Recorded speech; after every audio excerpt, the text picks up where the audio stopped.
Bom dia a todas as pessoas presentes. Primeiramente, eu quero agradecer a participação de todos vocês no primeiro Congresso Nacional de História da Filosofia Moderna, organizado pelo Grupo Cartésios. Hoje nós vamos ouvir a palestra, a apresentação do Jonathan Alvarenga. O Jonathan Alvarenga é estudante, pesquisador no mestrado em Filosofia, orientado pelo professor Enéas Forlim. Eu vou ler rapidamente o resumo do currículo Lattes do Jonathan. Então, ele é mestrando em filosofia pela Universidade Estadual de Campinas. Ele tem bolsa do CNPq e foi graduado em filosofia pela Universidade Federal de Lavras. Realiza pesquisas em história da filosofia moderna, com ênfase na construção cética do pensamento metafísico de Descartes. Foi professor de filosofia e sociologia no programa de pré-apoio universitário da UFLA no ano de 2020 e bolsista de iniciação científica da Fundação de Amparo à Pesquisa do Estado de Minas Gerais, FAPEMG, entre os anos de 2018 e 2019. Hoje o título da palestra do Jonathan vai ser Considerações Morais nas Correspondências a Elizabeth, de 1645, e eu deixo a palavra com o Jonathan e agradeço novamente a todos pela presença. Bom, obrigado, Axon. Todo mundo me ouve bem? Dá para ouvir aí? Eu vou falar um pouco das considerações morais nas cartas de Elizabeth de 1645, igual o Axon falou. Eu vou focar um pouco mais nessa conceituação que Descartes faz de sumo bem, beatitude, virtude e sabedoria, né? Então, a minha intenção aqui é delimitar um pouco esses campos para a gente entender o que o Descartes quer dizer com isso nas cartas a Elizabeth e, ao mesmo tempo, no final, dar um breve panorama das regras que ele vai descrever em uma das cartas a Elizabeth. Né? Então, eu preparei um texto aqui e vou ler ele, vou fazendo certas pausas também para poder falar e as perguntas deixa para o final, né, Axel? Beleza. Bom, vou começar então a leitura do texto. A respeito da correspondência moral entre Descartes e a princesa Elizabeth do ano de 1645, proponho que façamos aqui, primeiramente, um breve histórico. Ela é iniciada em maio deste ano e envolve uma miscelânea de conteúdos médicos e morais. Por vezes, o ano de 45 é marcado por queixas de Elizabeth a respeito de sua saúde e da busca de uma solução definitiva aos problemas por ela levantados. Na carta de 24 de maio de 1645, por exemplo, a princesa se mostra aflita por não conseguir ter sua casa em ordem e seus próximos longe da miséria, o que gera nela certa inquietude da qual, segundo ela própria, seu frágil corpo se vê afetado e acaba por não conseguir se recuperar. O cenário que a permeia é o da Guerra Civil Inglesa, o qual Descartes estava consciente e considerava um dos principais agravantes para a saúde da princesa, informando ela disso, uma vez que Elizabeth passou a pedir conselhos ao filósofo francês.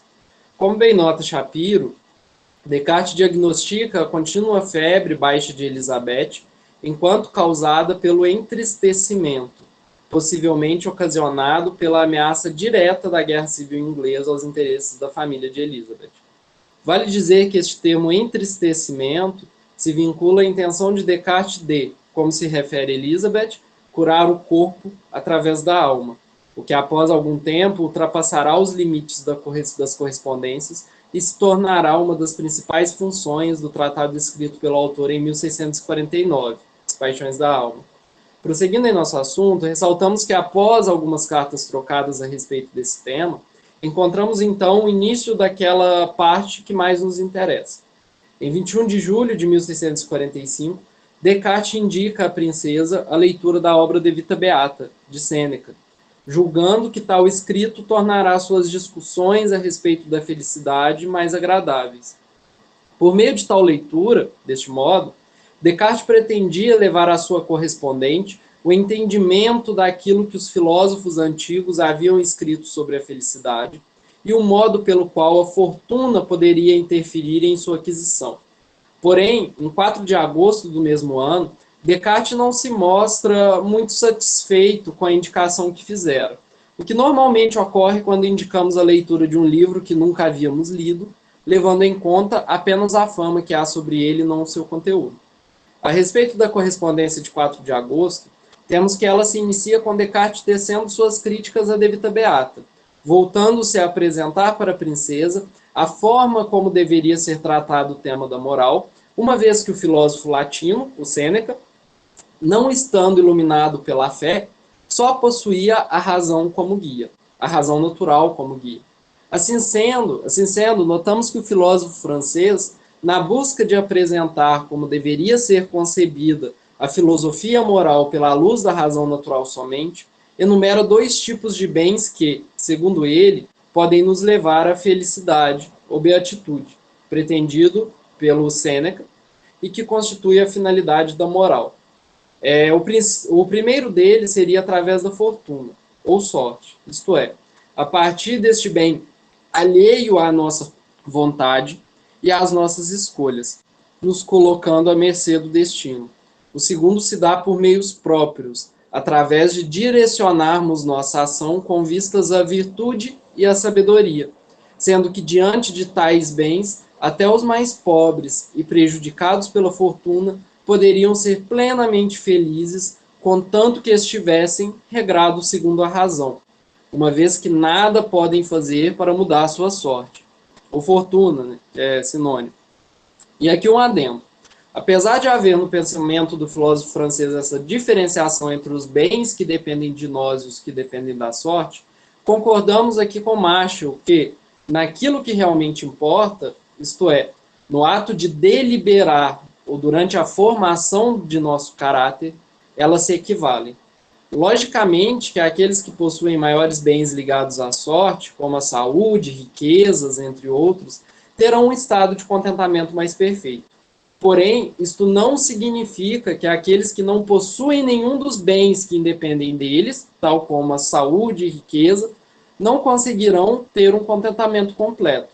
Utilizando-se da própria analogia do comentador, ainda que se tenha uma jarra pequena e uma grande, é fato que as duas podem ficar igualmente cheias. Logo, independente da sorte ou de qualquer intervenção divina que se queira mencionar diante da descrença no acaso, o sujeito pode, por si só, atingir a felicidade, obtendo com isso um estado completo de contentamento. Diante dos conceitos apresentados, o de virtude, sabedoria e contentamento, né, beatitude, cabe dizer mais um, que é referido por Descartes, para a gente entender melhor essas correspondências morais, né? Mas não é na de 4 de agosto, mas em outras cartas com Elizabeth, o de soberano bem, que nada mais é do que a realização de ações sábias e virtuosas no campo prático, sendo nada menos que a própria virtude e sabedoria. E qual a relação que esses 4 termos estabelecem entre si para o filósofo francês? Segundo ele, devemos agir visando o alcance da virtude e da sabedoria, que são, na medida em que se realizam em ato, o sumo bem. Só então atingimos a beatitude ou felicidade, que nada mais é do que o contentamento do espírito advindo da realização de ações virtuosas e sábias. Desse modo, nossas ações devem sempre buscar ser sábias e virtuosas, de forma que, ao realizá-las conforme a razão, obtemos um estado de espírito que se traduz em contentamento, sendo cabível dizer que a beatitude pressupõe a concretização do sumo bem, levando em conta que ambas são a finalidade da filosofia prática, de modo que o sumo bem diz respeito ao fim de nossas ações para seu objeto, enquanto a beatitude se volta a representar o fim de nossas ações para nós. Descartes diz exatamente isso quando escreve, no penúltimo parágrafo de sua carta, Elizabeth, 18 de agosto, que mas como, quando existe em alguma parte um prêmio para tirar ao alvo, suscita-se o desejo de atirar àqueles a quem se mostra esse prêmio, sem que por isso possam ganhá-lo, se não veem o alvo, e os que o veem não são por isso induzidos a atirar, se não sabem que há um prêmio a ganhar, assim a virtude, que é o alvo, não se faz desejar muito quando a vemos totalmente só. E o contentamento, que é o prêmio, não pode ser adquirido, a não ser que a sigamos. Tal posicionamento de Descartes, ou seja, o de que a virtude ou o sumo bem não pode ser desejada sozinha, também é confirmado em sua correspondência com Elizabeth de 1º de setembro de 1645. Nela, o autor menciona que não poderíamos praticar a virtude se dela não obtivéssemos satisfação e prazer, entendendo prazer como pertencente ao espírito somente. O mesmo ocorre na carta de 6 de outubro de 1645, na qual o filósofo francês diz que diferencia o soberano bem, que consiste no exercício da virtude, ou que é o mesmo, na posse de todos os bens cuja aquisição dependem de nosso livre-arbítrio, da satisfação que surge desta aquisição. E o que seria, pois, a sabedoria e a virtude? A virtude, para o filósofo francês, é o resultado da escolha livre da razão de agir com resolução. Segundo o autor, para haver o contentamento que seja sólido, é preciso seguir a virtude, isto é, ter uma vontade firme e constante de executar tudo que julgamos ser o melhor e empregar toda a força de nosso entendimento em bem julgar.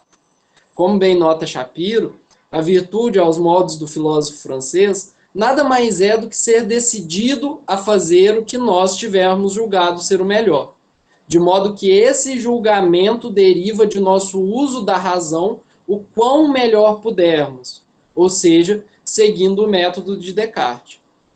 Cabe adiantarmos, do texto das Paixões da Alma, de 1649, uma definição de virtude que se relaciona e se completa com esta que está sendo dito nas cartas. Segundo o autor, as virtudes também são hábitos da alma, que a dispõem a certos pensamentos, de modo que são diferentes destes pensamentos, mas podem produzi-los e reciprocamente serem por eles produzidas. Dito de outro modo, e agora em relação a que é descrito nas cartas, a virtude não é apenas uma vontade firme e constante de bem julgar e empregar nossa razão para tal fim, mas também o hábito da alma a nos dispor a certos pensamentos, bem como a ser por tais pensamentos produzido, que nos direcionam a tal vontade firme e constante. A virtude não se realiza, portanto, apenas como um ato individual e separado. Ela é, por outro lado, um atributo que se repete e que é construído na medida em que se manifesta, devendo o indivíduo se acostumar e se empenhar a habituar-se à prática de ações virtuosas. Por sua vez, a sabedoria é, de acordo com as regras para a direção do espírito, o conhecimento das ciências a partir da razão. Descartes nos diz, neste referido texto, que, com efeito, visto que todas as ciências nada mais são do que a sabedoria humana, a qual permanece sempre una e idêntica, por muito diferentes que sejam os objetos a que se aplique, e não recebe deles mais distinções do que a luz do sol, da variedade das coisas que iluminam. Não há necessidade de impor aos espíritos quaisquer limites. Agora, já sobre a sabedoria, né, que por certo lado esse conhecimento das ciências, né, que vão constituir o sábio, a figura do sábio, da própria sagesse, uma outra ainda pode ser manifesta lá no segundo parágrafo do prefácio dos princípios. O autor acrescenta que, mais do que a aquisição da verdade das ciências, o termo em questão, sabedoria, possui o sentido também de agir com prudência nos negócios. O que o dota não apenas o caráter teórico do conhecimento das ciências, mas também com o caráter prático da utilização dos saberes, com a cautela que determinada resolução nos exige. Deste modo, temos que a sabedoria se relaciona intimamente com a verdade obtida através das ciências, juntamente com o uso prático que se faz delas perante as relações que o sujeito estabelece em contato com o mundo, sendo ainda mais notória aquela famosa e já batida analogia da filosofia em relação à árvore, né? Como nota Teixeira, a sagesse compreende um perfeito conhecimento de todas as coisas que o homem pode saber, tanto para a conduta da vida, como para a preservação da saúde e a invenção de todas as artes. Para se ter um regramento moral, portanto, é necessário que primeiro se apreenda as ciências e que, por sua luz, se pense a estruturação de uma filosofia prática que tenha, entre seus fundamentos, a presença da sabedoria. Ainda que assim seja, talvez reste uma dúvida agora que já temos definido os termos com os quais nos propomos a trabalhar e apresentado suas relações. A todo instante estamos dizendo que tanto a virtude quanto a sabedoria são componentes necessários do sumo bem e que, além disso, são requisitos para a aquisição da felicidade, isto é, do contentamento. Porém, em algumas partes, Descartes parece atrelar apenas a virtude enquanto condição do contentamento.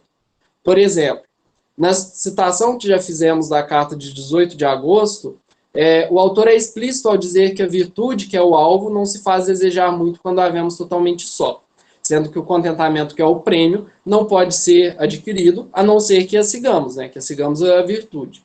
De igual forma, na carta de 4 de agosto, após apresentar as máximas de sua moral, o autor diz que basta que nossa consciência nos testemunhe que nunca carecemos de resolução e virtude para executar todas as coisas que julgamos as melhores. E assim a virtude só é suficiente para nos deixar contentes nesta vida. Curioso notar que no prefácio dos princípios o autor faz algo semelhante ao que foi feito nas cartas de 4 e 18 de agosto. Mas desta vez trata o sumo bem apenas como a sabedoria, sem nada mencionar da virtude ou da relação entre a sabedoria e a beatitude. Diz ele que este bem soberano, que é a sabedoria, né, adquire-se pela razão natural, sem a luz da fé, não sendo outra coisa que o conhecimento da verdade através de suas primeiras causas, isto é, a sabedoria de cuja filosofia se ocupa. Ora, mas se assim o é, e tanto a virtude quanto a sabedoria compõem o sumo bem, sendo que ele deve ser pressuposto para o alcance da beatitude, por que então Descartes muitas vezes trata apenas a virtude como sendo necessária ao alcance da beatitude, sem nada dizer a respeito da sabedoria? Não seria uma contradição dizer que a virtude e a sabedoria são condições para o alcance da felicidade, sendo que muitas vezes o filósofo francês apenas se refere à virtude enquanto condição para tal fim? A nosso ver, a resposta para esta questão está na própria definição de virtude fornecida por Descartes. Lembremos-nos que ela, segundo o autor, nada mais é do que possuir uma vontade firme e constante de realizar, de executar tudo aquilo que julgamos, que possamos julgar como sendo melhor, além de empregar toda a capacidade de nosso entendimento em bem julgar. Se assim o é, como podemos julgar o que é melhor ou aplicar nosso entendimento em bem julgar sem que conheçamos a verdade a partir de suas primeiras causas? Isto é, sem a sabedoria necessária para que se julgue o que é melhor, guiando deste modo nossa ação o melhor que pudermos. Ainda que implicitamente, nos parece que Descartes, ao dizer que necessitamos apenas da virtude para atingir o contentamento, está também se referindo ao fato de que, da mesma forma, precisamos da sabedoria. A virtude seria, então, ao que tudo indica, uma parte da própria sabedoria, uma vez que sua realização mais perfeita depende dela. O ponto é que, apesar da sabedoria ser necessária, a virtude é o único bem supremo que depende inteiramente de nosso livre-arbítrio, uma vez que até mesmo para ser sábio, podem haver causas externas impedidoras. Por essa razão, estaria justificada a escolha de Descartes em ressaltar apenas esta parte da sabedoria, a qual chamamos de virtude. Além disso, apesar de ser a sabedoria uma das manifestações do soberano bem, ela não é causa direta do contentamento na integridade de sua concepção, mas apenas na medida em que aparece enquanto condutora da virtude para bem julgar. O segundo que está passando o avião aqui. Aplicando-se à ação moral. Isso é o que também explica a ausência da beatitude no prefácio dos princípios, enquanto uma consequência direta da sabedoria. Porém, ainda que haja tais causas impedidoras, ou que não haja uma relação direta entre felicidade e sabedoria, isto não deve ser desculpa para não nos ocuparmos na busca para sermos sábios. Sobre isso, a carta de Descartes à rainha Cristina da Suécia, de 20 de novembro de 1647, nos parece ser decisiva, quando nos diz que, Descartes falando, né, e não vejo que seja possível dispor melhor dela, da vontade, do que no caso de se ter uma firme e constante resolução de fazer exatamente todas as coisas que consideramos serem as melhores e de empregar todas as forças do nosso espírito para bem conhecê-las. É apenas nisso que consistem todas as virtudes. É isto apenas que, propriamente falando, merece louvor e glória. Enfim, é unicamente disso que resulta sempre o maior e o mais sólido contentamento da vida. Por consequência, estimo que é nisso que consiste o soberano bem. Ainda que não esteja em nosso poder ter toda a sabedoria existente, o que de fato nenhum ser humano conseguirá alcançar, ou ser tão sábio quanto meu vizinho, mesmo assim devo me aplicar, o melhor que posso, na busca da melhor sabedoria que conseguir diante de minhas limitações, sendo virtuoso aquele que se propõe a conhecer as melhores coisas que julgar, se mantendo constante e firme em suas resoluções. Em suma, a relação entre sabedoria e virtude é proporcional. Quanto maior for a primeira, melhor e mais perfeita é a segunda. Mas, então, se a sabedoria pode não estar ao nosso alcance, estando ela em relação indireta com a felicidade, haveria o mesmo nível de contentamento, tanto para aquele que se guia apenas pela virtude, isto é, sem o conhecimento das ciências, e, por consequência, sem o melhor uso possível da sabedoria, e, em poucas palavras, né, daquele que se guia pela moral provisória apresentada nos discursos, que é apresentada antes de um discurso científico, de um conhecimento, até mesmo das metafísicas, quanto para aquele que se guia a partir da virtude e da sabedoria. Se sim, qual a vantagem que há em ser sábio ou de buscar a sabedoria em vistas da ação moral? Ora, uma pessoa que se guia por meio apenas da virtude pode ser feliz, ainda que seja uma felicidade imperfeita e que poderia ser melhor. Mas do fato de seu conhecimento ser limitado sobre tal ponto naquela circunstância, ao limite de tal sujeito não contemplar nada de melhor para si, poderá pensar falsamente ser o mais feliz do mundo aos seus olhos, e ao menos estará evitando a irresolução. Porém, cabe dizer que para traçarmos uma felicidade mais perfeita, certo se dá que devemos levar em conta as ciências e a sabedoria, isto é, a própria manifestação e direcionamento da razão em si, pois apenas através dela conseguimos bem guiar nossa vontade livre para a verdade.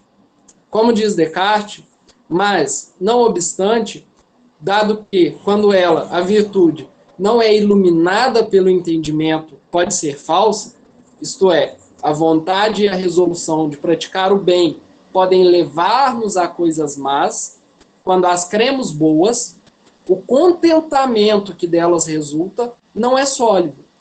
E dado que se opõe comumente esta virtude aos prazeres, aos apetites e às paixões, ela é muito difícil de se pôr em prática, ao passo que o reto uso da razão, proporcionando um verdadeiro conhecimento do bem, impede que a virtude seja falsa, e mesmo acordando-a com os prazeres lícitos, torna o seu uso tão fácil e, fazendo-nos conhecer a condição de nossa natureza, limita de tal modo nossos desejos, que cumpre confessar que a maior felicidade do homem depende deste uso reto da razão, e, por conseguinte, que o estudo que serve para adquiri-lo é a mais útil ocupação que se possa ter, como é, sem dúvida, a mais agradável e a mais doce.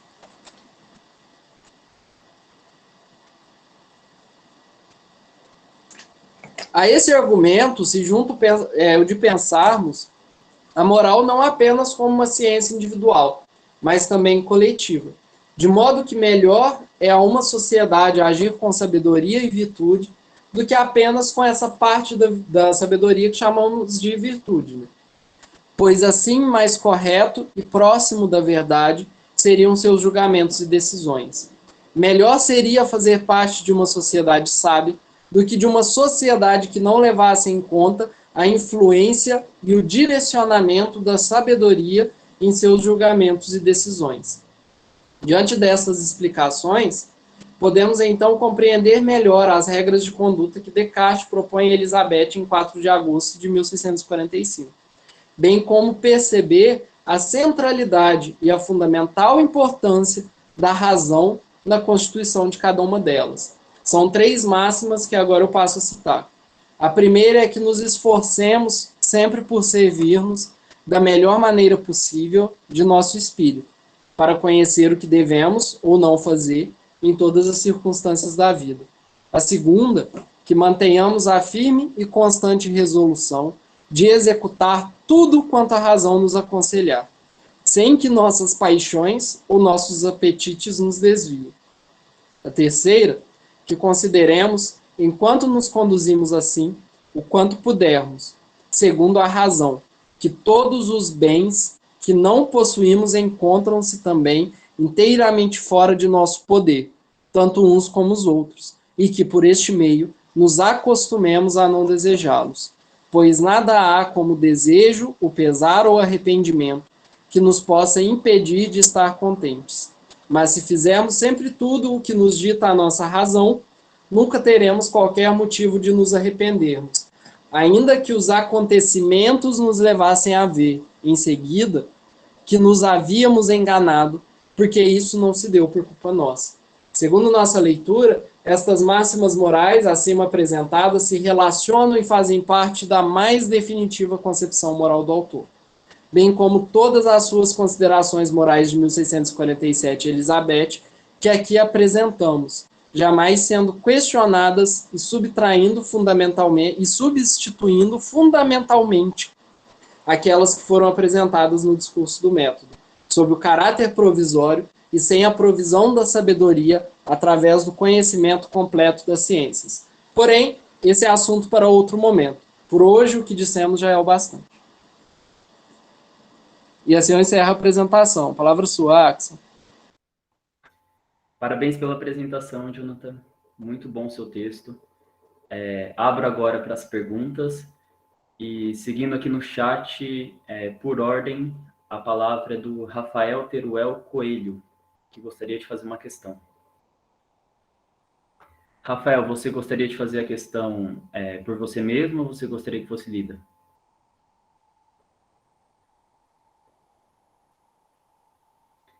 Sem câmera e áudio. Então, eu vou ler a pergunta do Rafael, Jonathan. Minha pergunta se relaciona à noção cartesiana de virtude. Se for possível, você poderia comentar brevemente as críticas de Elizabeth a esse conceito de Descartes? Interrogação. Refiro-me aos exemplos médicos que Elisa evoca quando diz que se ser feliz e virtuoso é seguir firmemente o que a razão nos recomenda, há doenças que nos impedem de raciocinar bem. Você acha que essa crítica de Elizabeth é capaz de limitar o alcance da moral cartesiana? Então, sobre isso, se não me engano, a Shapiro tem um texto muito bom falando sobre essa parte, mas a questão sempre se volta àquilo que Descartes estava falando, né, e que Marshall emprega também, de certo modo, né, que apesar de possíveis influências da fortuna, o sujeito ele sempre vai ser capaz de ter um contentamento completo, né? Porque na maioria das vezes, quando a gente tem o percalço da fortuna, né? Lógico que a gente não vai estar envolto no mesmo emaranhado de oportunidades ou de possibilidades de ter um contentamento mais perfeito. Mas, para Descartes, isso não seria uma desculpa para você não procurar ter a melhor resolução possível. Porque, de certa forma, toda a moral que importa e a moral que vale, ela está pressuposta sobre os conceitos de virtude e sabedoria. E a virtude, querendo ou não, ela depende inteiramente do nosso livre-arbítrio, independente das causas inibidoras que possam se influir a elas. A Shapiro, ela é meio pessimista quanto às respostas de Elizabeth, né? E diz que Elizabeth nunca vai se fiar muito nas explicações morais de Descartes, né? Mas que nunca vai ser uma cartesiana, moralmente falando. Mas, de toda forma, pensando assim para Descartes, você não teria um problema de, se acaso afetado por algumas dessas moléstias da fortuna, né, de ser um sujeito virtuoso. Isso não é inibidor da filosofia de Descartes ou da extensão da moral cartesiana, porque esses bens da fortuna, eles não interferem diretamente no fazer moral. Você tem quase que um princípio, sei lá, de equipolência, de que você precisa considerar, de que não é que você precisa tomar a melhor decisão, mas é de que você precisa tomar a melhor decisão possível para tal ou qual circunstância. É nisso que consiste o agir com virtude, né? Não sei se responde muito bem, mas eu acho que, apesar da Elizabeth sempre ter uma pulga atrás da orelha com os conceitos morais de Descartes, para Descartes mesmo isso nunca vai mudar, por causa que a virtude, independente de você ter essas afetações da saúde ou não, ela vai continuar sendo totalmente dependente do livre-arbítrio e nunca vai ser restringida por essas causas inibidoras externas.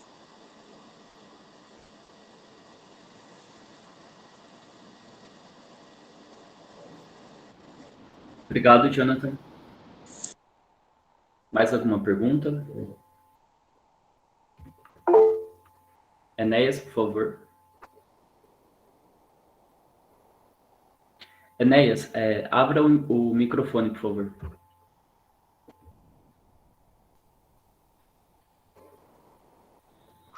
Oi, na verdade, primeiro de tudo, parabéns, Jonathan, pela comunicação, é muito boa. É um assunto sempre muito interessante, muito polêmico em Descartes, né? É uma parte da filosofia cartesiana que não foi, como se diz, tão bem acabada, ou que Descartes dedicou menos tempo, se você pensar nas considerações físicas e metafísicas. Então, é sempre interessante, sobretudo a correspondência com Elizabeth, que era uma interlocutora muito inteligente. Agora, quanto à pergunta do Rafael, eu quero crer que, frente à objeção da Elizabeth, o Descartes não tem resposta. Não tem, porque a moral dele é baseada no livre-arbítrio. E a princesa sofre de melancolia. E a melancolia ou depressão é a falta de livre-arbítrio. É justamente a perda da força de vontade. Você perde a força de vontade. Então, me parece que a moral cartesiana não se aplica para doenças mentais, para quem tem problemas de depressão, ou, sei lá, bipolaridade, ou o que for. E por isso que Descartes meio que desvia. Se você nota bem, Descartes não, ele desvia o assunto, ele não tenta convencer a princesa. Ele me parece que tem clareza. É como se ele, porque o que ele teria que dizer para ela é o seguinte: não, quando uma pessoa tem melancolia ou uma doença da alma tão forte assim, aí fica complicado, talvez, o agir moral. Mas ele não poderia dizer isso para ela. Então, eu tenho a impressão que Descartes tem clareza de que a moral dele é para pessoas sãs, saudáveis. Né? Não estou dizendo que ter doenças psíquicas seja inferior ou superior, não estou dizendo isso. Estou apenas dizendo que para a pessoa que está no domínio da sua, que tem força de vontade, está no domínio da sua vontade, a moral cartesiana vai servir. Para os doentes, não. E me parece que a princesa entra como uma típica melancólica, como nós diríamos hoje, uma deprimida crônica. E claro que para ela não seria assim. Eu acho isso, né? Sei, coloco para ela.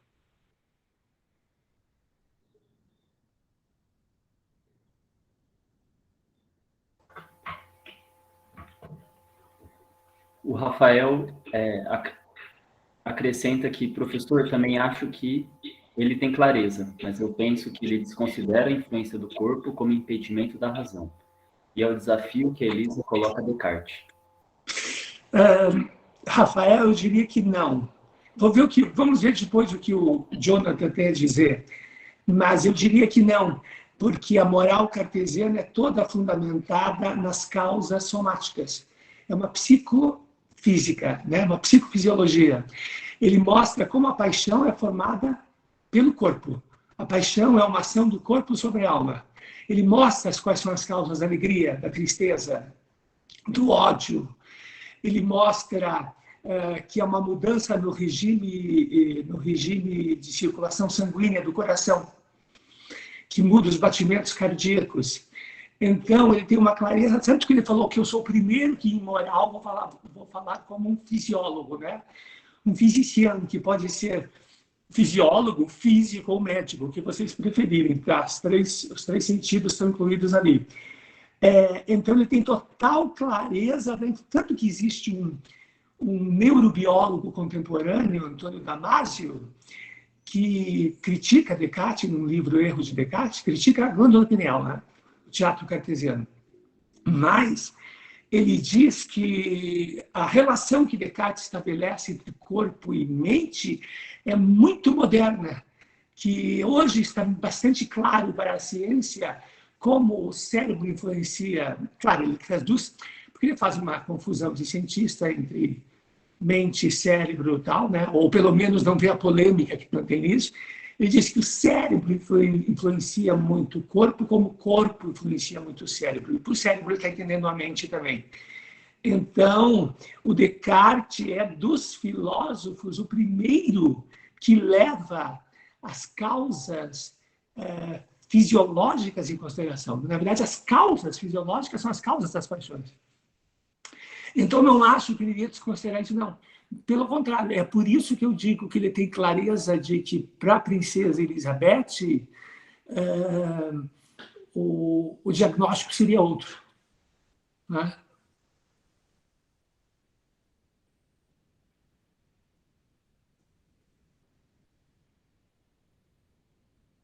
Agora, o Jonathan, talvez o Jonathan tenha algo a dizer sobre isso.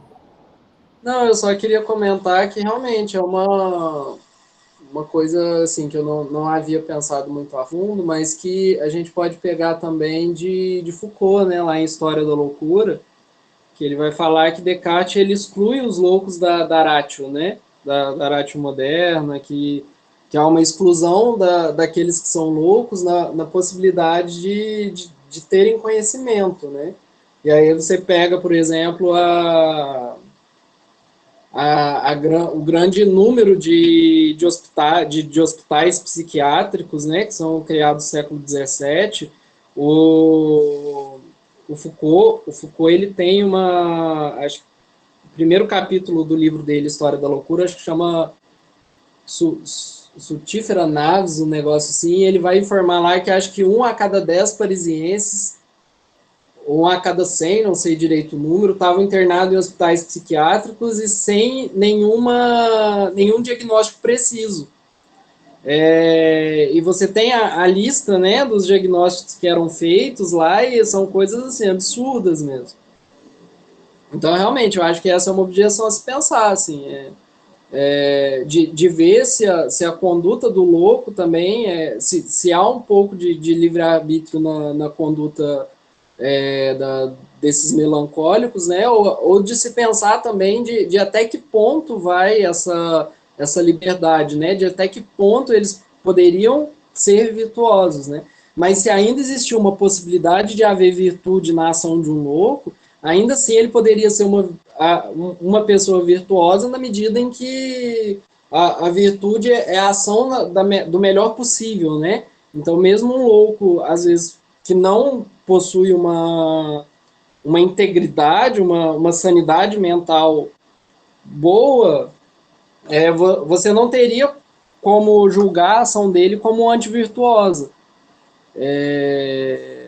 Não sei muito bem, né, mas o que me parece é muito disso, né? Você julga a virtude a partir das condições, né? Então, não sei até que ponto se teria. Realmente é uma objeção muito boa. Assim, a gente teria que analisar até que ponto essa loucura ela poderia ser colocada enquanto um totalmente excludente da moral cartesiana, ou se ainda assim para um louco poderia haver essa possibilidade.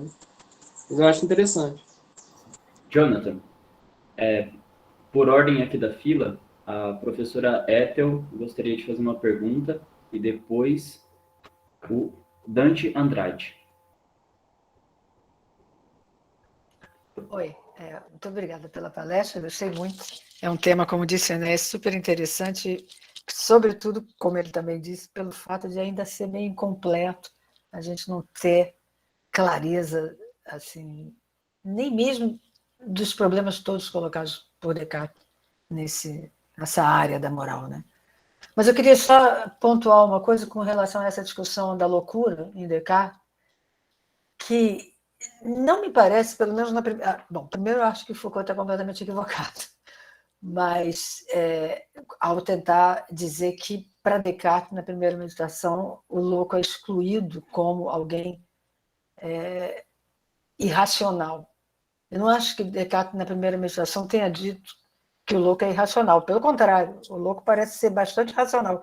O que ele não é capaz de ter percepção sensível como os não loucos têm. O que Descartes diz o louco está lá e ele pensa que tem cabeça de vidro, que tem não sei o que lá, isto é, ele percebe coisas como se fossem percepções que, na verdade, são imaginações.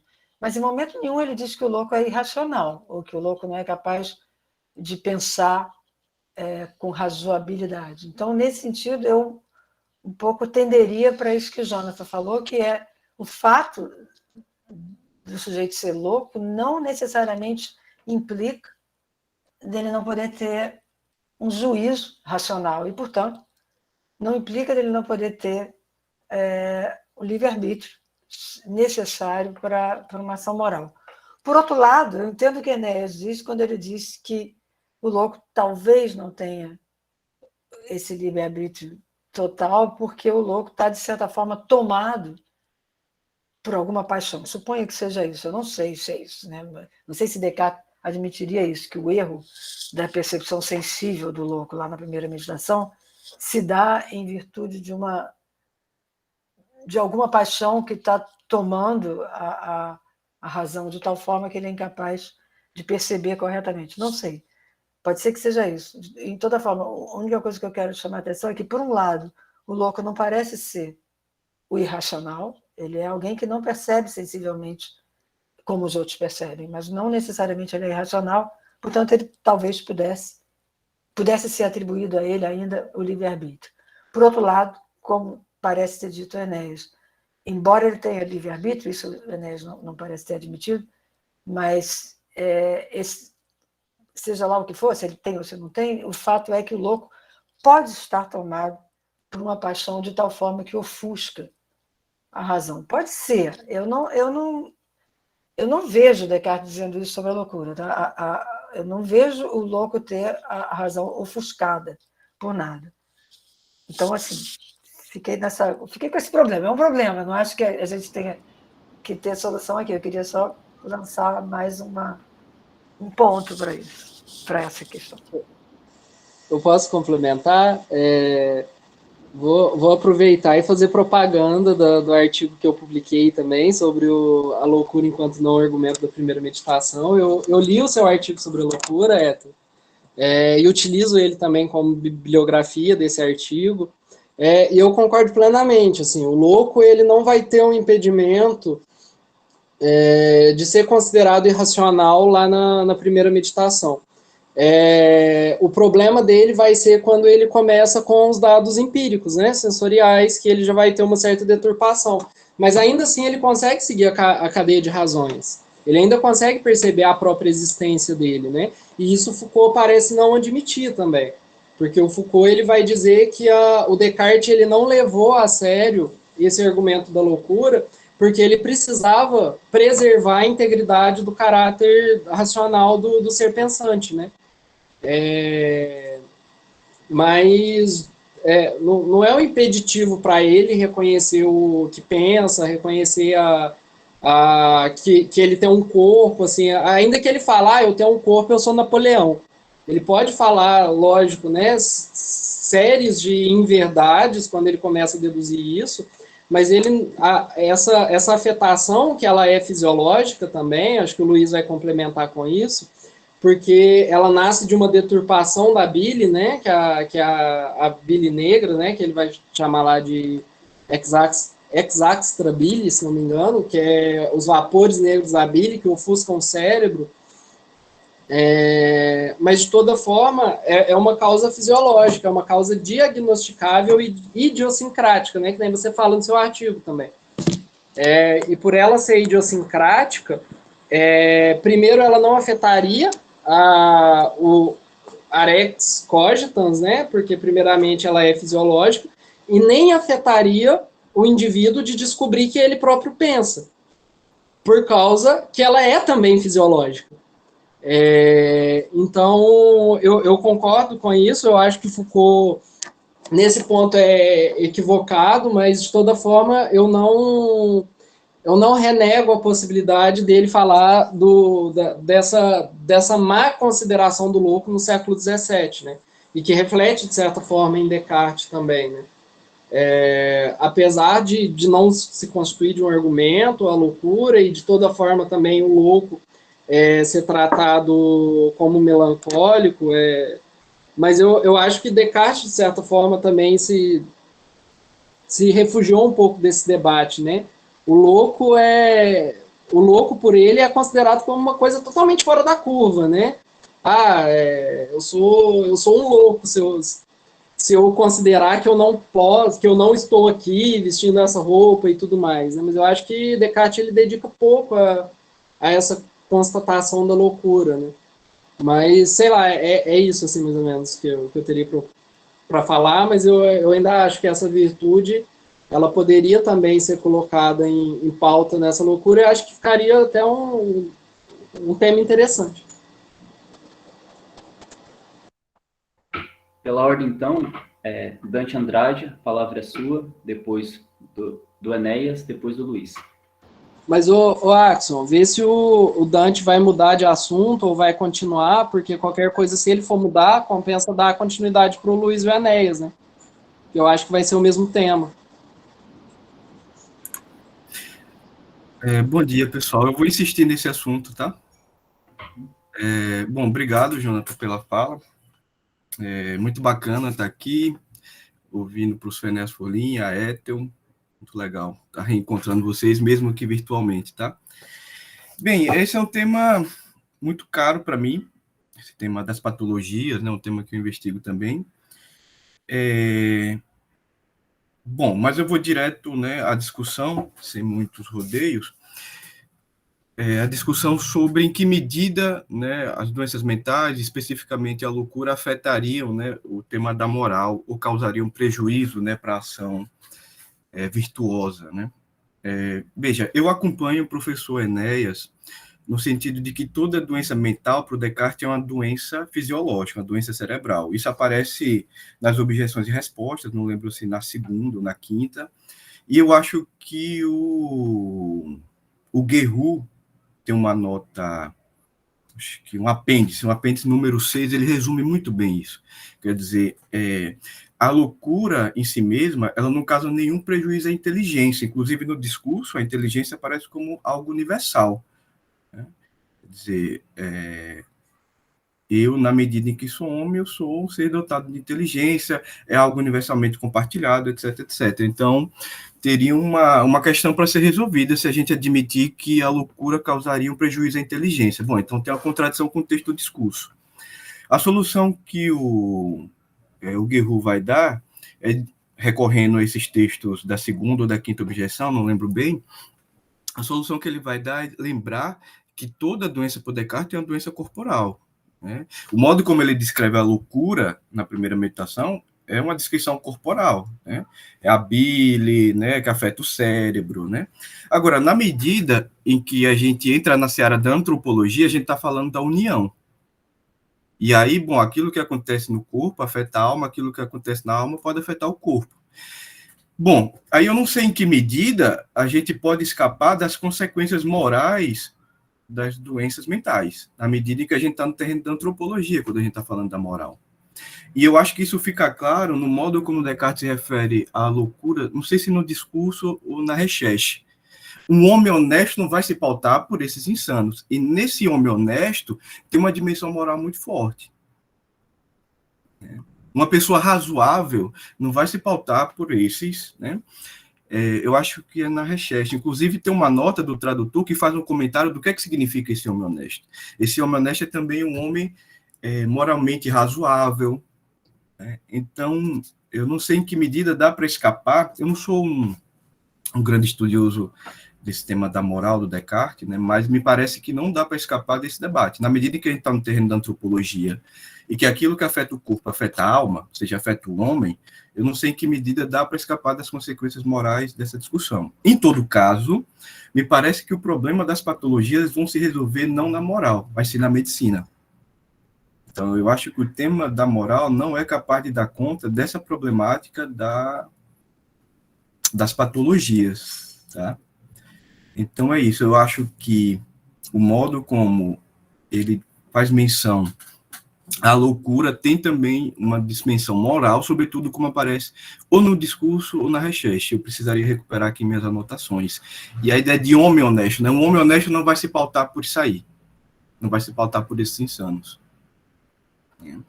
Enfim, em relação a esse debate entre Foucault e Derrida, não vou nem me estender nisso, é um tema tão complexo, né? Mas o comentário de Foucault é um comentário muito en passant, né, para dar conta dessa discussão, né?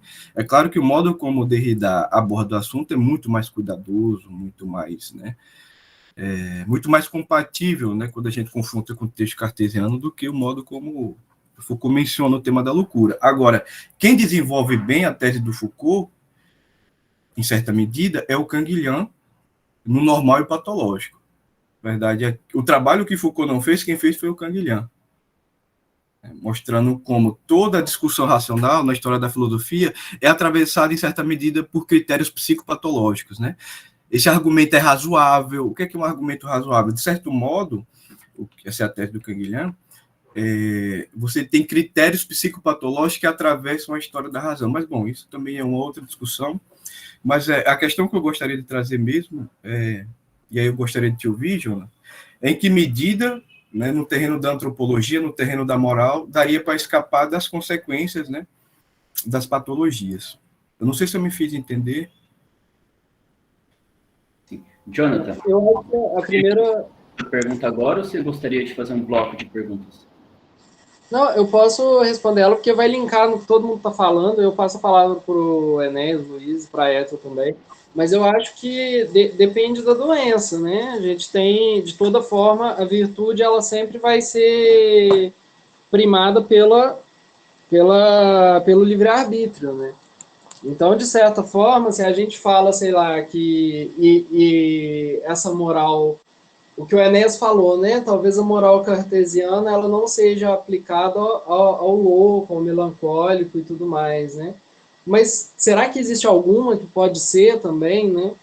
Qual que é essa implicação da loucura nesse grau de livre-arbítrio, né?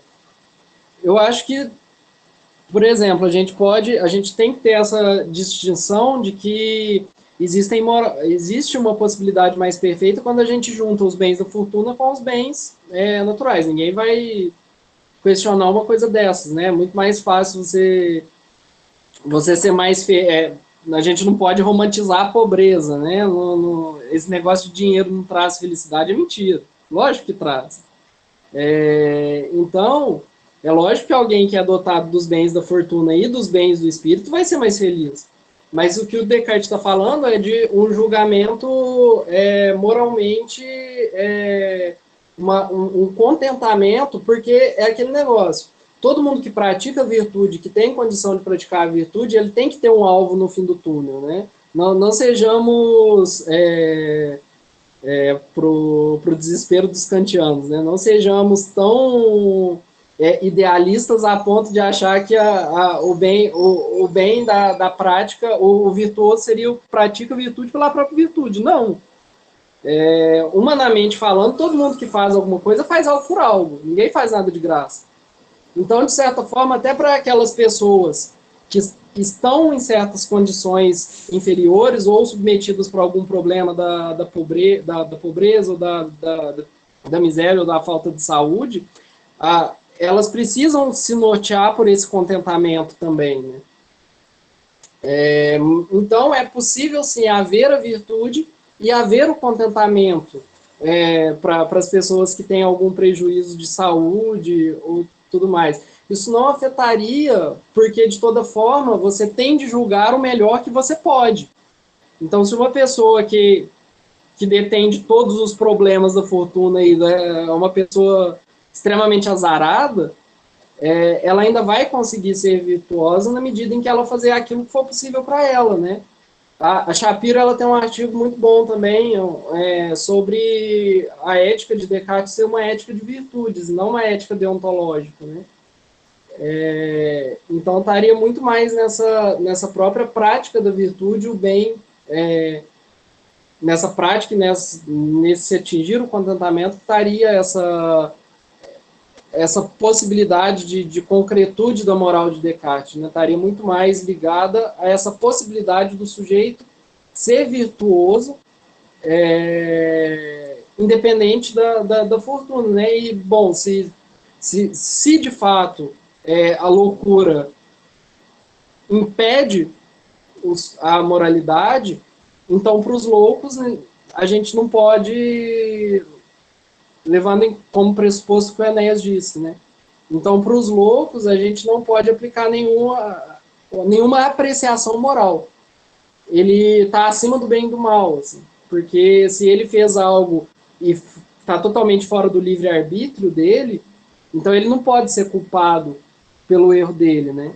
Então parece que quando a virtude não é aplicável, ela também pode ser isentada da discussão, né?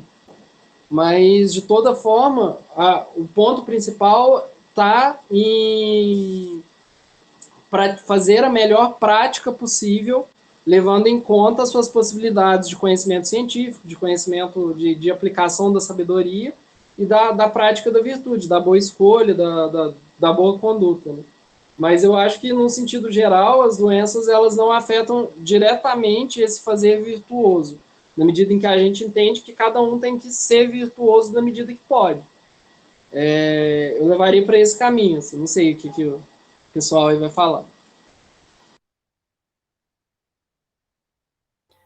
Enéas, por favor. Eu queria começar me retratando. Eu acho que eu fui infeliz quando eu generalizei doenças mentais. Eu vou me ater apenas à melancolia e, portanto, à depressão, cuja causa não afeta a inteligência, afeta a força de vontade. O deprimido continua com a mesma inteligência, ele não tem a força de vontade para executar as coisas, para ser. Então, eu apenas quis dizer que, no caso da depressão ou da melancolia, esse tipo específico de doença, claro que, ao falar isso, eu me lembrei que há outros casos de doenças mentais, como a bipolaridade, a esquizofrenia, que também atrapalhariam o exercício moral. Mas atrapalhariam no momento do surto, porque o louco não é louco o tempo todo. Fora o surto, ele estaria apto a praticar a moral. E mesmo concordo com o Jonathan que mesmo dentro de uma certa experiência de loucura, o louco pode ter o livre-arbítrio e agir de uma forma mais moral que outro louco, ou mais segundo a razão que outro louco. Um louco pode deter outro louco de cometer um crime. A gente sabe que isso são experiências. Então, é claro, eu não quis opor loucura à razão, porque aí eu concordo inteiramente com a Ethel. Eu acho que a interpretação de Foucault é ruim, é equivocada, não é por uma questão ideológica que o Descartes separa, que o Descartes exclui a loucura, é simplesmente porque a loucura não é uma experiência objetiva, compartilhável por todos os seres humanos. Ele não pode usá-la, não tem acesso a ela, é uma caixa preta. E aí ele tem como similar o sonho. Né? O sonho é o laboratório para ele fazer isso. Então, eu não acho que a loucura seja excluída, não gosto da interpretação do Guirou, do Foucault, muito menos da do Derrida, acho ambas equivocadas, mas o que eu acho é o seguinte, durante o surto é claro que você não tem como agir moralmente, pelo menos de uma forma muito, muito boa. Agora, o problema é que o louco não está sempre surtando. E eu concordo muito com o Dante, que, aliás, é um excelente psicólogo, quando ele diz que a loucura também é um caso de medicina. Né? É um caso de medicina, não um caso tanto que a moral possa resolver, porque ela apresenta exceções da moral, não rigorosas do ponto de excluir loucura por um lado, razão por outro, não. Mas ela digamos que, ela problematiza o agir moral, ela atrapalha, e o agir moral não consegue dar conta sozinho sem interferência de uma medicina, e que hoje nós chamaríamos, inclusive, uma psiquiatria. É mais ou menos isso que eu quis dizer. Então, eu quis me referir mais à depressão, e a depressão não afeta a inteligência, afeta a força de vontade. Não é que não tenha livre-arbítrio, tem, mas não consegue muito exercê-lo. Não se sente impulsionado a agir de tal modo, prefere ficar na cama, por exemplo. Né? Então, é difícil agir moralmente numa situação dessas, é claro. Mas eu entendo, eu concordo plenamente com a Ethel que não tem esse corte entre razão e loucura. Embora a loucura seja, sim, território difícil para o pensamento filosófico, que é um pensamento racional, de homens razoáveis. E claro que a loucura sempre ela é um território difícil para qualquer filósofo, não só para o Descartes. Não é? Alguns que tratam ela com mais respeito, mais carinho, outros com menos, mas para todo filósofo, para todo discurso que se pretenda racional, exato e probatório, a loucura é um problema a ser enfrentado. É isso.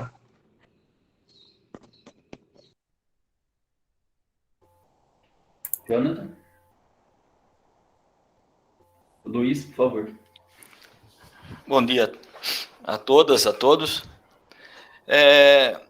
Essa questão da depressão eu acho muito interessante, porque o Descartes, em certo sentido, no Tratado das Paixões da Alma, ele aborda isso.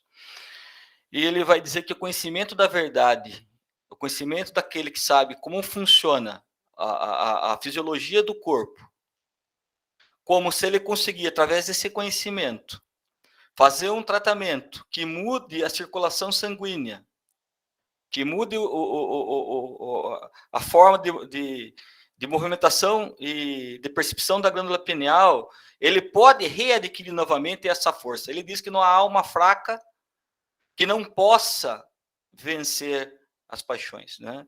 Então, como o Enéas colocou, essa condição é temporária, porque é possível a pessoa readquirir essa virtude e novamente fazer a prática da moral no auge da força de vontade da mente.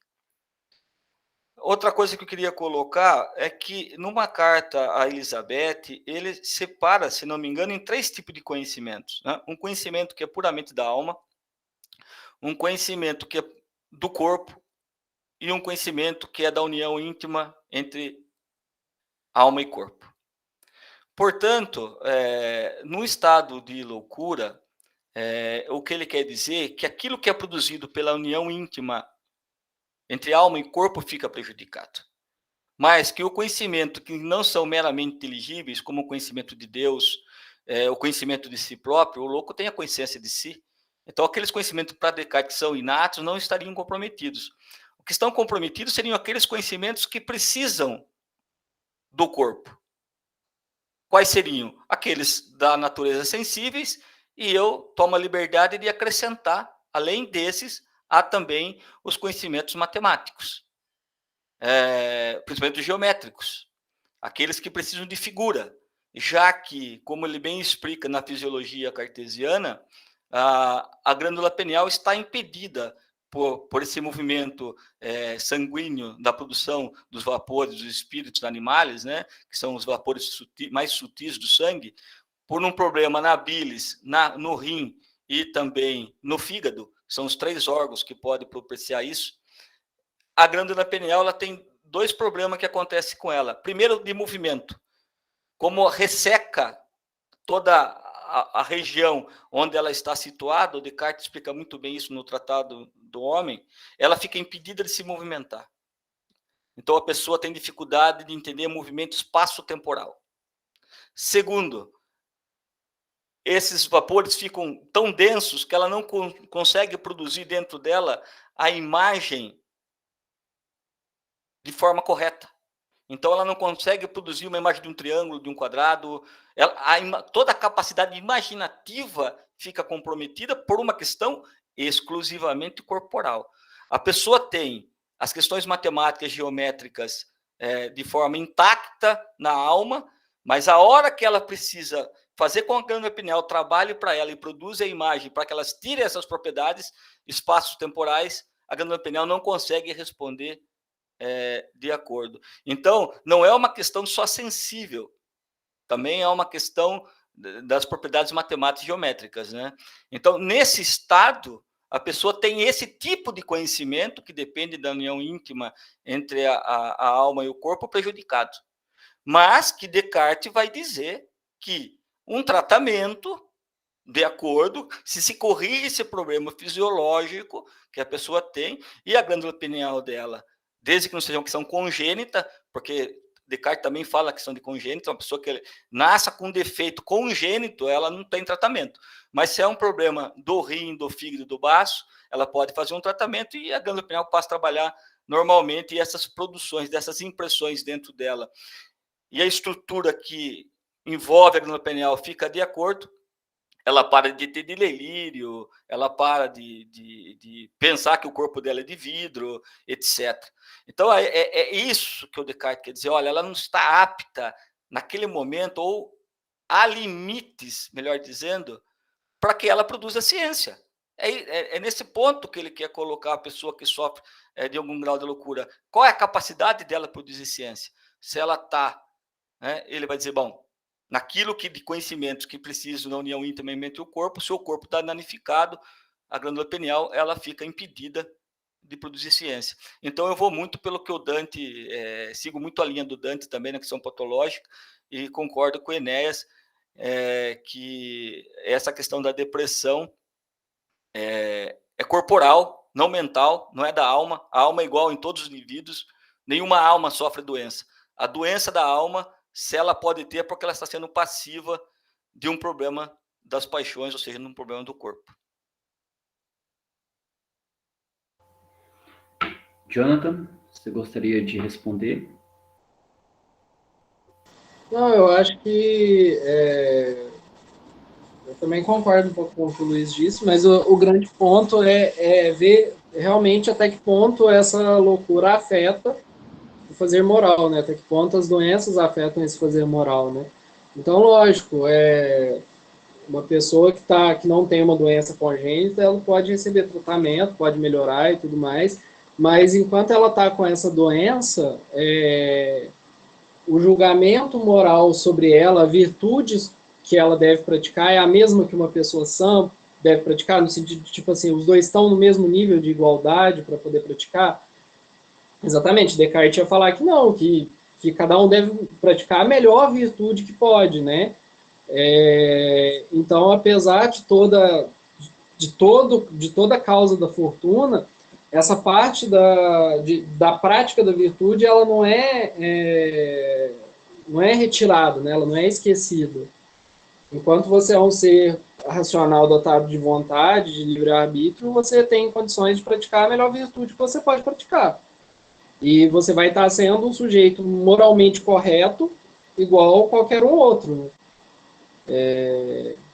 Mas é isso. Não vou me alongar, não, porque já passamos do prazo. Ethel, por favor. Eu só queria, mais uma vez, colocar um ponto que talvez seja problemático nessa discussão. Quer dizer, pelo menos para mim, eu não estou... Bom, eu não trabalho isso, antes de mais nada, tá? Eu não trabalho com a moral cartesiana. Então, para mim é tudo muito obscuro, mas eu fiquei com um certo receio do seguinte, eu gostaria de fazer uma distinção entre o louco ou o deprimido. Eu quero falar do deprimido, do louco não, porque acho que é mais difícil. Mas o deprimido, ele ser... Queria fazer uma distinção entre ele ser amoral ou ele ser imoral. Por quê? Pelo seguinte, a gente está dizendo que Descartes diz que toda paixão surge do corpo. E, portanto, toda doença mental, isso é o que está sendo dito, pelo menos é o que eu estou entendendo, toda doença mental tem alguma disfunção no corpo e é isso que provoca a doença mental. Ok. E a gente está dizendo mais, que se você, ou alguns estão dizendo mais, se você tem uma doença mental, você e agora é a questão, você é imoral ou você é amoral? Uma coisa é você dizer, como Enéas diz, você perde a vontade, por isso que eu estou querendo pegar só da depressão. Uma coisa é você dizer, alguma coisa ocorre no seu corpo que faz com que você perca a vontade. Isso significa que você é amoral, não que você é imoral. Você simplesmente não se aplica a moral a você porque você não tem uma das coisas que é necessária, que é o livre-arbítrio, que você tem, como disse Enéas, mas você não exerce, você não tem força para exercer. Então, não se aplica a você a categoria moral ou imoral. Outra coisa é você dizer que, por causa dessas coisas que ocorrem, o louco é imoral, isto é, as ações dele não são moralmente corretas. Isso tem que ter muito mais coisa para dizer, você tem que mostrar por quê, porque é claro que, assim, intuitivamente, a gente vê que tem muito louco que tem ação moralmente correta. Portanto, não é porque ele está louco que ele foi moralmente incorreto. Foi talvez por alguma outra razão, não sei. É uma outra questão. Mas, então, por isso eu queria fazer a distinção entre ser amoral, isto é, a moral não se aplica ao sujeito, a certas doenças mentais. Eu gostaria de manter essa linha do Enéas, que tem uma certa doença mental que você pode dizer a moral não se aplica, porque algo ocorre no corpo que afeta a vontade do sujeito. Isso é diferente de você dizer as doenças mentais são tais que fazem com que o sujeito da doença mental seja imoral. Isso você tem que provar, tem que mostrar por outras razões, que eu não sei quais seriam, mas deve ter ou não ter, eu acredito que não tenha, porque nem todo louco é imoral, mas é diferente. Então, assim, eu gostei dessa distinção que a Enéas fez e eu acho que a gente podia bem manter, porque a carta para Elizabeth é a carta para uma pessoa que tem depressão, não é para uma pessoa que é louca. Então, talvez a gente pudesse, sei lá, fazer essa distinção e aí falar da amoralidade, não da imoralidade. Então, é só isso. Jonathan, quer colocar alguma coisa? Não, eu concordo plenamente. Quando você está em surto psicótico, não tem moral que se aplique, né? Essa conduta é amoral.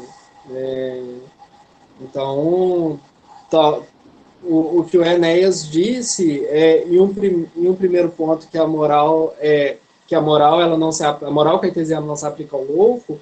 No primeiro momento eu peguei até como algo negativo, mas não, acho que é positivo mesmo, porque um louco que não está dotado das suas faculdades, não tem por que uma moral se aplicar, né? Ele não está bem dotado de vontade, de razão para poder receber um julgamento que uma pessoa sã receberia, né? Eu concordo com o Enéas, concordo com a Eto também. É preciso saber distinguir essas duas faces, né? E aí, Axon, o seu campo aí, que é o jurídico, que lide, né? Porque a gente mesmo só fala dos fundamentos. Dante, por favor. Tá, eu queria só fazer um comentário sobre o sentido do termo melancolia, tá?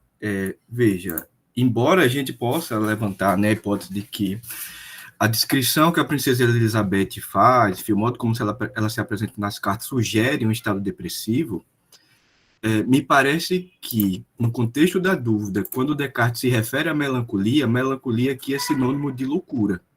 Veja, no trecho da Recherche, que ele também recupera esse percurso da dúvida, Descartes diz, jamais haveis vistos esses melancólicos que pensam como imbecis, ou então como se tivesse alguma parte do corpo de tamanho enorme. Isso aqui, na descrição atualizada, estaria mais perto da psicose do que de uma depressão. Então, me parece que nesse contexto do século XVII, século XVIII, melancolia também é um termo muito, muito específico. E me parece que aqui estaria como sinônimo de loucura. E não é por acaso que, em outras passagens que o Descartes retoma o percurso da dúvida, no lugar de usar loucura ou insanidade, ele fala dos melancólicos. É o caso aqui da Recherche. E seguindo essa passagem da Recherche, ele diz, então, jamais haveis visto esses melancólicos, né? Eles juram vê-la, essa parte do corpo, tocá-la, tal como a imaginam, enorme, né? É verdade que seria ofensivo a um homem íntegro, né? Dizer-lhe, a esse homem íntegro, que não pode ter mais razão do que aqueles, os melancólicos, para assegurar suas crenças. Então, veja, é como se fosse ofensivo a esse homem íntegro compará-lo aos loucos. E aí, quando a gente vai ver o que é que significa esse homem íntegro, o que é que o tradutor diz? O homem íntegro é aquele que apresenta um comportamento moral respeitável, uma atitude agradável em sociedade e um interesse real e desapaixonado pelos fatos do mundo. Então, veja, o que é que me parece que essa passagem sugere? Me parece que haveria uma espécie de déficit moral nos melancólicos quando comparados a esse homem íntegro. Ou, bom, isso pode ser uma leitura, né? Uma leitura, digamos assim, superficial, né? Dada a dimensão retórica desses textos, né? Mas, em todo caso, me parece que a gente precisaria enfrentar esse tema tal como ele aparece aqui nessa passagem. Bom, era isso, eu acho. É isso. E, só uma coisa. Em relação ao que a professora Ete falou. Não me parece, a questão não é que o louco, ou o melancólico, ele seria imoral. Mas me parece difícil, dada a união, quando a gente passa para o terreno da antropologia, que um problema como a loucura não tenha consequências morais. Se isso compromete, né, algumas questões que o Jonathan trouxe, como a beatitude, etc., bom, isso é um outro debate. Mas o que eu acho que é inescapável são as consequências morais de casos como a loucura, já que a gente está no terreno da antropologia.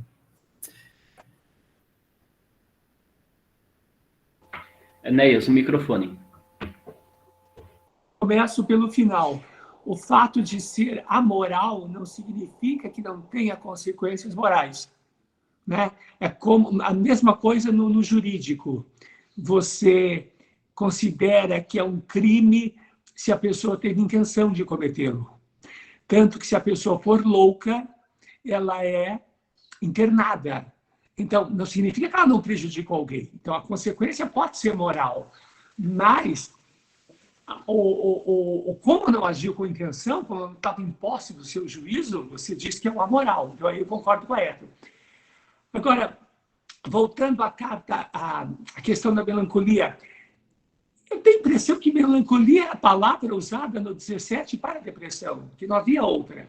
E tenho a impressão que na Elizabeth ele diz a ela, melancolia.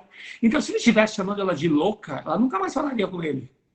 Imagina ele dizendo para ela, surtada, a senhora está surtada, não está dando certo, vamos, né? eu acho que, ainda que melancólico possa ser usado como sinônimo de louco no 17, eu acho que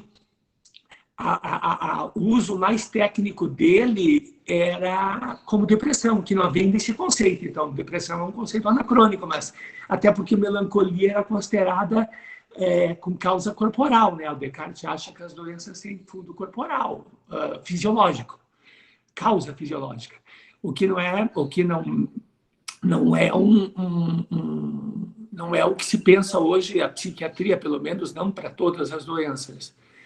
E só uma coisa, não esquecendo, que também, assim como a doença mental pode ser provocada pelo corpo, a mente também pode provocar doenças corpóreas, né? Não esqueçamos que a doença corpórea também pode ter como causa a mente.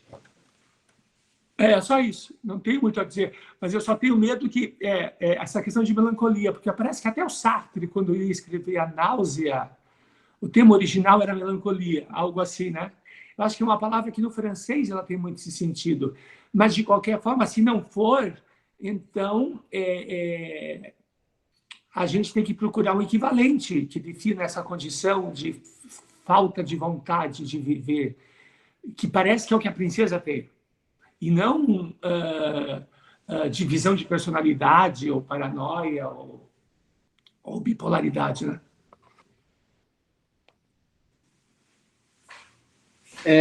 Só complementando o que o Enéas disse, é interessante a gente falar desse termo melancolia também, né? Eu não sei qual que é Você sabe qual que é o termo francês que utiliza?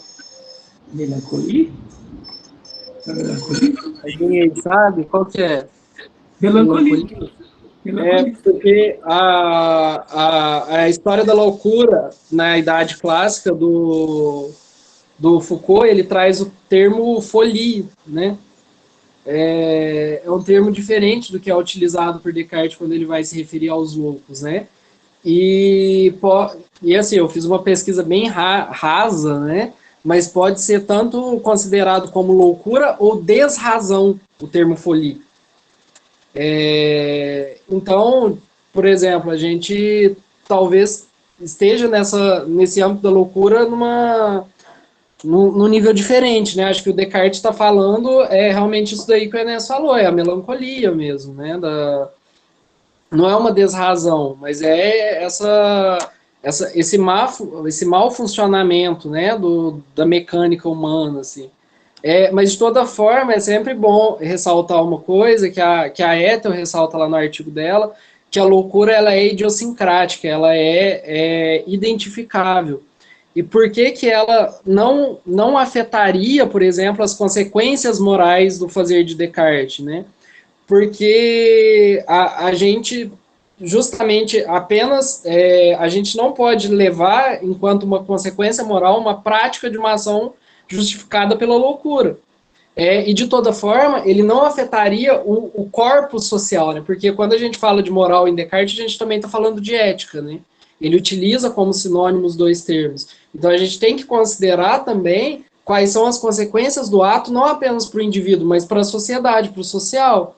E na medida em que a gente está falando da loucura, a gente tem que ver também qual que é essa consequência para determinado meio. Mas, de toda forma, a loucura ela é diagnosticável, né? Seria um problema se não fosse diagnosticável e todo mundo fosse louco. Mas enquanto a gente espera que exista um mínimo de sanidade mental e de boa vontade, né, para todo mundo, não é um problema. Porque, ainda assim, as pessoas que são loucas, elas são diagnosticáveis, elas são idiosincráticas, né? A loucura não é um sonho. Então, a loucura não é um atributo. O pior é que hoje em dia tá quase sendo, né? Mas não é um atributo natural humano. É um atributo que em Descartes se relaciona com o mau funcionamento da bile.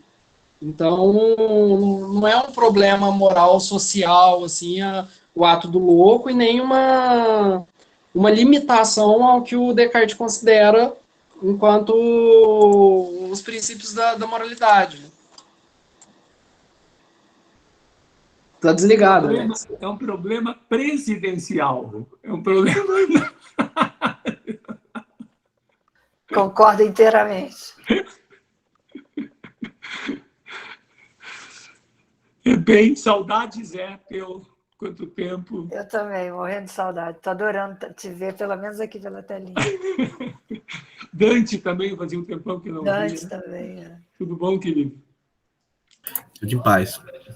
Bom, então, obrigado a todos pela presença, né? Nós tivemos um bom número, sobretudo se imaginar que começou às 11 da manhã. Eu quero desculpar pelo meu atraso.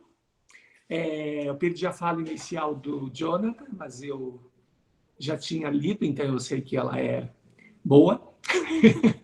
Quero dar meus parabéns ao Jonathan e agradecer mais uma vez aos convidados e esperamos, vai ter a conferência da professora Ethel, que nós estamos todos muito, como se chama, motivados, e de outros professores que estarão aqui. Okay? Sua, por exemplo. A sua, 2 horas, Enéas. A próxima é a do Enéas, 2 horas.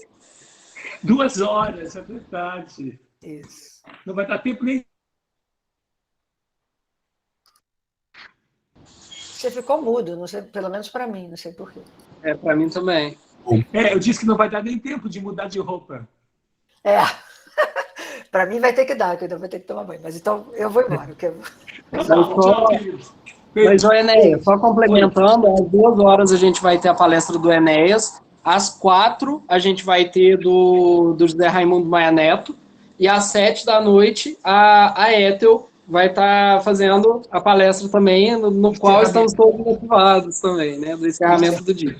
7 da noite eu vou massacrar, ninguém vai estar aguentando mais.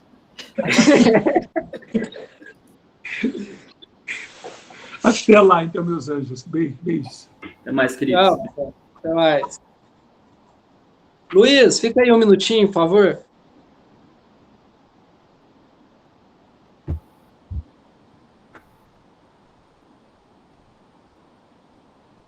Pode parar.